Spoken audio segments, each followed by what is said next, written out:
Welcome to your Farm and Home Show. My name is Joanna Coles, and this morning we're visiting with Dr. Nicole Gauthier. She's with the University of Kentucky, Extension Plant Pathologist there. Yes, that's right. And from a disease standpoint, we can get plant disease when it's hot and when it's dry. Usually, our fungi like more moderate temperatures and wetter weather.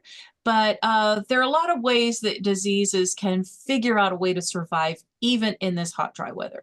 And so, what have you been seeing this season? Once it starts getting hot, when it's dry, sometimes an infected plant will collapse. So that hot, dry weather will just be that final straw, that breaking point for a plant. And some of that might be even in the past, if you had white mold or timber rot, you could see that plant collapsing later. So we saw that late June, early July, just as those temperatures started to ramp up. But there are some diseases or some pathogens that like it hot. So your rhizoctonias and some of your fusarium species, they like it hot. So the southern blight pathogen, agroethelia, it likes hot weather. So when it's hot and rainy, or if you're irrigating, we're going to start seeing it now. This is when southern blight, bacterial canker on tomato, some of your fruit rots on your cucurbits, the fusarium fruit rot, or your rhizoctonia belly rot. So those are the ones where your fruit is touching the ground. That's when those fungal pathogens are going to be really active. And something that we might not have encountered in past years, because it does seem like it's hotter later this season. A lot of these hot weather pathogens, if you will, they live in the soil. We call them soil-borne pathogens. So they're in the soil and they will be there next year. In fact, if you don't remove those diseased fruit or those diseased plants, then the amount of that fungal pathogen increases every year. So we call it inoculum. So there's that inoculum buildup.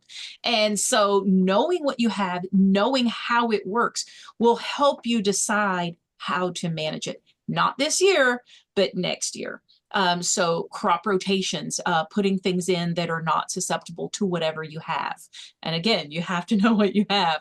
So a crop rotation or maybe a resistant cultivar, those types of things really go a long way in helping you maintain a vigorous garden.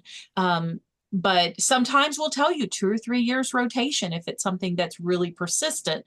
Getting plants or getting whatever the problematic tissue type to your county agent, and they will work with you, they will work with us, and we can figure out what exactly the problem is. Now, what about our cucurbit crops? Are there some hot weather diseases that affect them? Yeah, so usually those are your fruit rots. So you'll see that if you had bacterial wilt or starting bacterial wilt earlier in the season, you might have already seen some losses. But in hot weather, again, those soil-borne pathogens, it's a different type of fusarium, not fusarium wilt, but a fusarium fruit rot. And then belly rot, which is a rhizoctonia, also a soil-borne pathogen. And they love it when it's hot and wet.